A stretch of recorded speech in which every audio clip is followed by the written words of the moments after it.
Hello guys, नमस्कार। म अहिले शिवशताक्षी नगरपालिका अन्तर्गत वडा नम्बर 11 उपवनमा छु। यहाँ परालको माछमुनि दुईजना सानो सानो केटाहरू, अनजान केटाहरू सुतिरहेको भन्ने खबर यहाँ आयो र म आएको। यहाँ दुईजना छन्, थाहा छैन यिनीहरू को हुन्, कहाँबाट आए र यो झापाको यस्तो जाडोमा यी दुईटा अनजान केटाकेटीहरू यसरी सुतिरहेका छन्।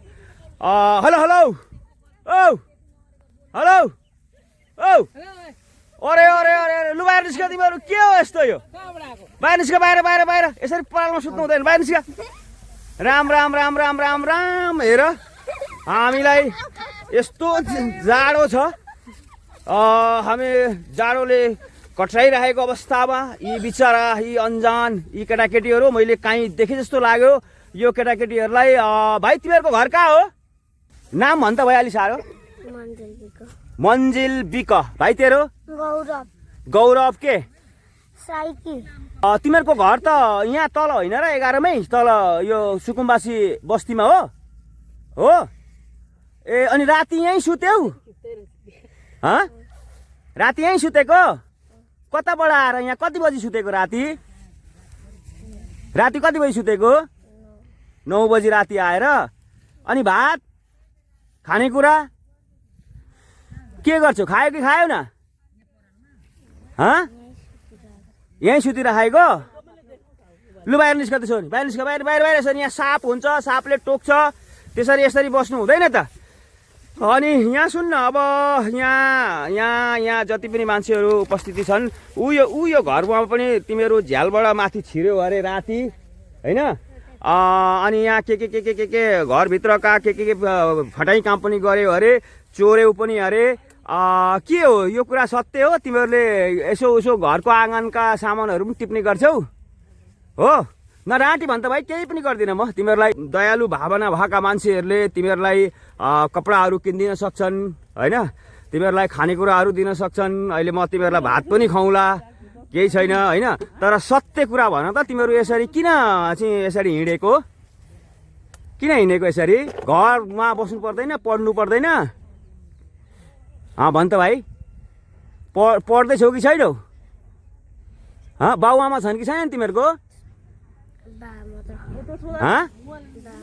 के त बाआमा हुनुहुन्छ कि हुनुहुन्न? बाछी छन्, आमा छैनन्। अनि घरमै बस्नु अलिक साह्रो बोल्दैन भाइ। अनि घरमै बस्नुपर्छ भाइ, पढ्नुपर्छ। यो उमेरमा त पढ्नुपर्छ त। अनि उयो घरमा तिमीहरू छिर्यौ त राति? नडाँटी भन् त भाइ, नडाँटी भन् त। झ्यालबाट कसरी छिर्यौ? त्यो झ्यालमा टेकेर माथि चढेको? कोसिस गर्यौ, सक्यौ न कि के? चढेको हो? किन चढेको? त्यहाँ खानेकुरा खोज्न चढेको कि मोबाइल खोज्न चढेको कि केही कुरा भेटिन्छ कि भन्न चढेको? किन चढेको भाइ? खानेकुरा खोज्दै चढेको? अनि त्यसरी अनि मान्छेहरूलाई भन्नु नि त भाइ, माग्नु नि त, मलाई भोक लागेको छ, मलाई भात द्याओ भनेर माग्नु नि त। माग्दाखेरि दिन्छन् त भाइ, चोरो भनी पो फटाइ हुन्छ त। माग्दा त दिन्छन् नि त। तिमीहरूलाई हेर यति साना छौ, माया लाग्दछौ, जसले पनि दिन्छ त। मागेर खानुपर्छ नि त, चोर्नु हुँदैन त। चोर्नु त साह्रो फटाइ काम पो हो त, पुलिसले लान्छ। अहिले तिमीहरू सानै छौ, केही गर्दैनौ, आदत बस्छ। चोरेर खानुपर्छ भन्ने कुरा हुन्छ, चोरेर हुँदैन त खानु। चोरेर खाएको त अपराध हो, काम गरेर मागेर खाएको चाहिँ सही हो। ल, थोत्रे फलाम बेच्ने हो? कहाँ छ तिमीहरूको थोत्रे फलाम? कहाँ भेला गरेको छौ? लोइन, म तिमीहरूलाई घर पुऱ्याइदिन्छु। उता मेरोमा गएर अहिले भात पनि खाऊ। तिमीहरूलाई म भात खुवाउँछु। अब तिमीहरू पटक पटक चौकीमा पनि पुगिसकेका छौ। तिमीहरूलाई गाउँका सबै मान्छेहरूले पनि चिन्छन्। तिमीहरूले चौकीले पनि अब यति सानोलाई के गर्ने, होइन? अब नगरपालिका स्थानीय सरकारले पनि तिमीहरूलाई केही गर्ने भनेर खोजिराख्दा तिमीहरू भागिहाल्दो रहेछौ। स्कुल लाग्दा स्कुल जाँदैनौ न। अब के चाहिँ गर्नु त तिमीहरूलाई? दुःख देखाउँछौ हेर। यो भाग्य कर्म भनौँ कि के हो अब तिमीहरूको, होइन? तर अब यो सानो उमेरदेखि यसो चाहिँ नगरिदिए हुन्थ्यो। कसैकोमा बरु घरमा त्यस्तो अभाव छ भने कसैकोमा बसिदिएर पढ्दा पनि त हुन्थ्यो होला नि त। फटाइ काम गर्नु हुँदैन ल। अब यसरी कहिले नगर्नु, यसरी परालमा नसुत्नु। राति काहीँ भयो भने घरमा मान्छेलाई बोलाएर हामीलाई बास द्याऊ, हामी सुत्ने ठाउँ भएन, हामीलाई जाडो भयो भनेर भन्नु ल। तर फटाइ काम चोरी काम नगर्नु ल। लैन म तिमीहरूलाई भात खुवाएर म तिमीहरूको घर पुऱ्याइदिन्छु ल। ल लु लिन आइछौ। यस किसिमका यी केटाकेटीहरू हुन त अब उसको के भन्ने, अभिभावककै लापरवाही पनि हुनसक्छ। बाउ छन् आमा छैनन् भन्दैछ।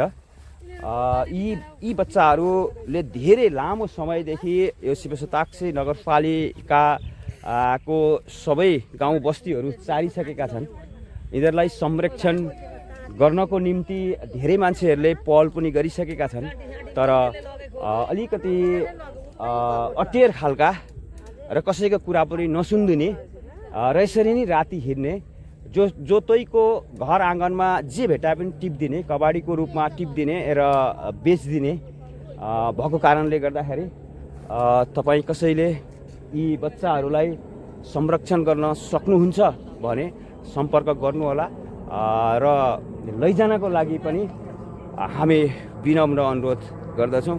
गर्दै अब भात खानुपर्छ। अनि यो यहाँनिर हात खुट्टा धो, जाडो जाडो छ। उहाँ हात धो त अलिकति, हात धो यस्तो पराल धुनेहरू बिस्तारै गर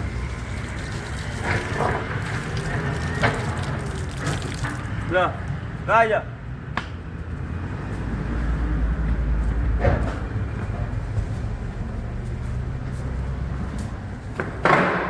यहाँ बस, एकजना यता बस। अनुहार हेरेर लु भाइ भात बसिदिएर मलाई बसी। कति दिन भयो भात नखाएको? 4 दिन भयो भात नखाएको। अनि यत्तिकै 4 दिनसम्म के खाएर छ यसरी हिँड्यौ त?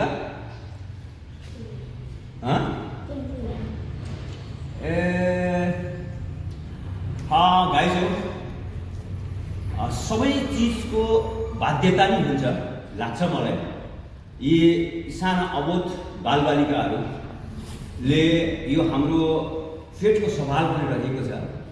घरमा खानेकुराहरू नपाउँदाको पीडा, त्यस पछाडिको विकल्प यी नानीहरूले यसरी गाउँ ठाउँमा गएर व्यक्तिहरूको घरमा छिरेर या चोरेर केही न केही माध्यमबाट आफ्नो जीविका उपार्जन गरिरहेको अवस्था देखिन्छ। किनभने उहाँहरूले 4 दिनदेखि भात खाएको छुइनँ भन्दैछन्। यसरी अहिले यो भात खान पनि उनीहरूलाई असहज भइरहेको छ। त्यसकारण यी केटाकेटीहरू तपाईँको घर आँगनमा आयो भने प्लिज एक छाक सबैले खाना खाउँ। बिहान बेलुका जुनसुकै बेलामा आयो भने पहिलो कुरा उहाँहरूलाई खाना खाइस् कि खाइनस् भनेर सोधौँ। छैन भने खाना दिउँ। तपाईँ हामी सबैले खाना पर्याप्त रूपमा दिउँ भने सायद यी बालबच्चाहरूले तपाईँको घर आँगनमा आएर चोर्ने काम छोड्छन् जस्तो मलाई लाग्छ। मानवीयताको साथ अगाडि उहाँहरूलाई अगाडि बढाउँ।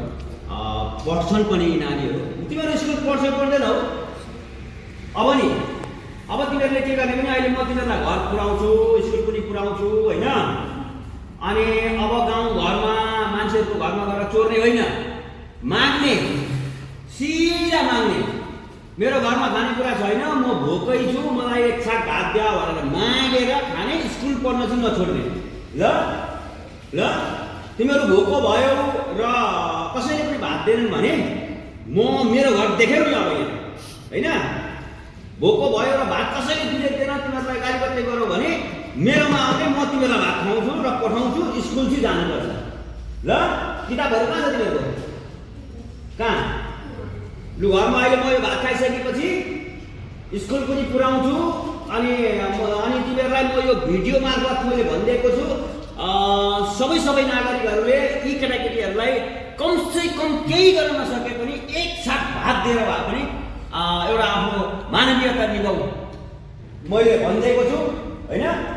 सायद दिन्छ चोर्ने काम चाहिँ पटक्कै छोड्दा ल अब फेरि चोरेको सुने भनेपछि फेरि अनि म पनि भात सात केही पनि दिन्न नि फेरि म त अनि रुखमा बाँधिदिन्छु।